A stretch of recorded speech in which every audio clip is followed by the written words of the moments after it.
श्री हरिवंश महाराज जी, आपके श्रीमुख से सुना है कि श्री जी की प्राप्ति किसी गुण, साधन, भजन से नहीं परंतु उनकी कृपा कोर से ही होती है। गुरुदेव, ये कृपा क्या करने से प्राप्त होती है? कृपा पात्र साधक कैसे बने महाराज? देखो, एक दिन यशोदा मैया ने देखा कि लाला बड़ा ऊधम कर रहा है। सब मटके फोड़ दिए, दही आंगन में फैल गया, तो छड़ी ली। तो प्रभु भयचकित नेत्रों से आंसू बहाने का स्वांग कर रहे हैं, भयभीत हो रहे हैं। मैया ने सोचा है भयभीत हो गया, इसको बांध देना चाहिए। तो बांधने के लिए लाला को पकड़ने के लिए दौड़ी। लाला भगा, पीछे देखते जा रहे हैं भगवान माता को, और भगवान भाग रहे हैं, पकड़ में नहीं आ रहे। श्री सुखदेव जी कहते हैं महाराज परीक्षित जी से कि ये वो भगवान है जो बड़े बड़े योगियों के पवित्र किए हुए हृदय में भी ध्यान में नहीं आते। हरिवंश महाप्रभु कहते हैं, मुनि मन ध्यान धरत नहीं पावत, करत विनोद संग बालक भट।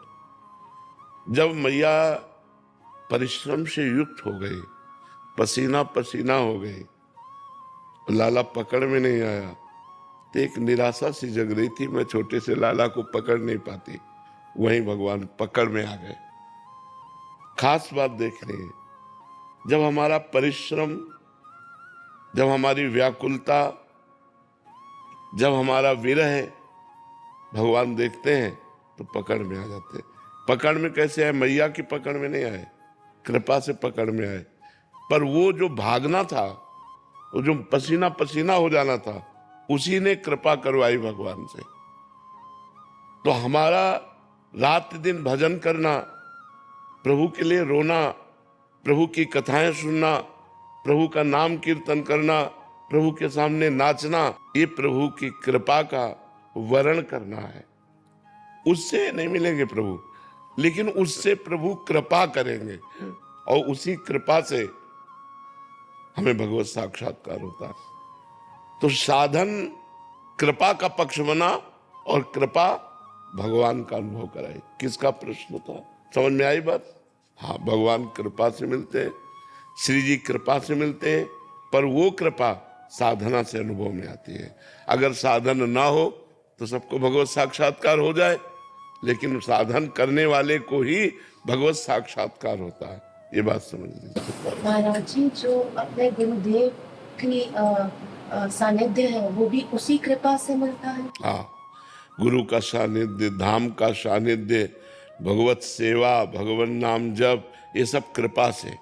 जिस पर कृष्ण की कृपा नहीं है वो एक बार भी कृष्ण नहीं बोल सकता। जिस पर राधा जी की कृपा नहीं है वो एक बार भी राधा नहीं बोल सकता। जय कृष्ण ते नाम, बंगाली सिद्ध महापुरुषों ने अनुभव किया, जय कृष्ण ते नाम। जो कृष्ण है वो साक्षात कृष्ण नाम से विराजमान है। यदि हम कृष्ण कृष्ण राधा राधा बोल रहे तो हमारी जिह्वा पे जुगल सरकार विराजमान है, राधा कृष्ण विराजमान है साक्षात नाम रूप से। तो हमें चाहिए कि गुरु की कृपा, नाम जप, नाम कीर्तन, भगवत कथा लीला, ये सब कृपा से मिला है, ऐसा अनुभव करे, अहंकार ना करे, नहीं तो फिर साधन में विलंब हो जाएगा, साधन में विघ्न पड़ जाएगा। अहंकार से भगवान दूरी रहते हैं और दैन्यता से भगवान गले लगा लेते हैं। मंजू त्रिपाठी जी, चित्रकूट से।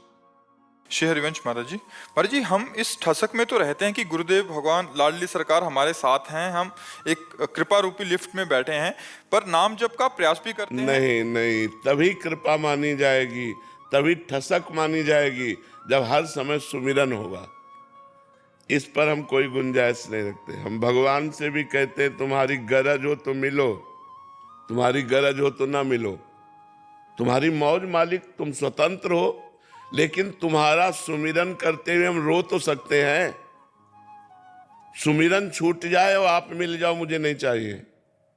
बिसरी हो ना बिसारी हो, यही दान मोहि देव, श्री हरिवंश के लाडिले मोहि अपने कर लियो।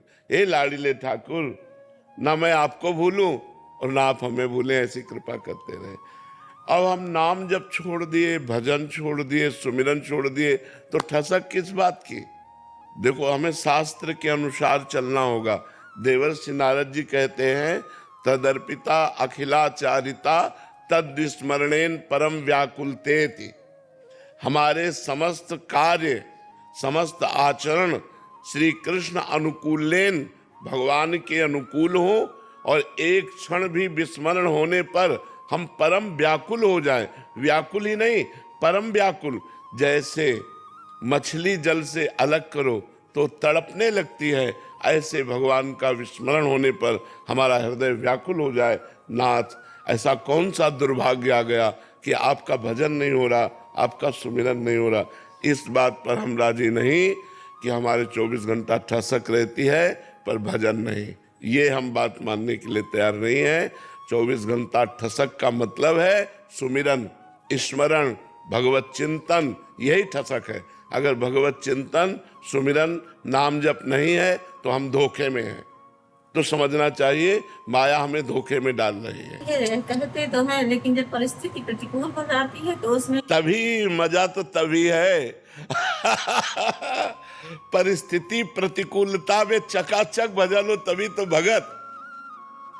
अनुकूलता में भजन और कृपा का अनुभव तो सब करते हैं। दुख और विपत्ति और प्रतिकूलता में कृपा का अनुभव वही भक्त है। वही भक्त जो भारी से भारी दुख में भगवान का सुमिरन करते हुए धैर्य पूर्वक व्यतीत करता है। अभी भारी दुख कहाँ है? ये विपत्ति, ये दुख तब तक हमें दुख दे सकते हैं, तब तक विपत्ति दे सकते हैं, जब तक भगवान की सुमिरन वृत्ति नहीं है और भगवान की याद आ रही। तो आपसे सही कहते हैं, एकांत में चिल्ला चिल्ला कर रोने का मन होता है। जैसे गैस बनती है ना, ऐसे रोने का मन होता है। बस छक के रो लो अपने प्रभु के लिए बस। और मरने की जब याद आती है तो अच्छा लगता है, और मरने की जब याद आती है तो अच्छा लगता है कि शरीर छूटेगा, अपने प्रभु से मिलेंगे जा करके। तो कहीं दुख और विपत्ति और मृत्यु ये है ही नहीं, आनंद ही आनंद है। दसों दिशाओं में यदि भगवान का भजन है तो, और भजन नहीं है तो दुखालयम अशाश्वतम, दुख ही दुख है। या नाशवान भोगों में कहीं सच्चिदानंद सुख नहीं है, शांति नहीं है। बाद जब समय निकल जाता है तो बाद में बहुत पीड़ा तो होती है। फिर का वर्षा जब कृषि सुखानी, समय चूकी का पुण्य पछतानी। अब समय निकल गया, आधा घंटा व्यर्थ में, वो जिंदगी में हमारे समय थोड़ी आएगा, वो निकल गया, वो श्वासें निकल गई। हमें पश्चाताप होना चाहिए। हमारी गिनी हुई श्वासें हैं। जिस दिन आखिरी श्वास होगी उस दिन 50 वर्ष की कमाई हुई संपत्ति से 5 श्वासें नहीं खरीद सकते। इतनी कीमती श्वासें हैं, उन श्वासों को कहाँ खर्चा कर रहे हो?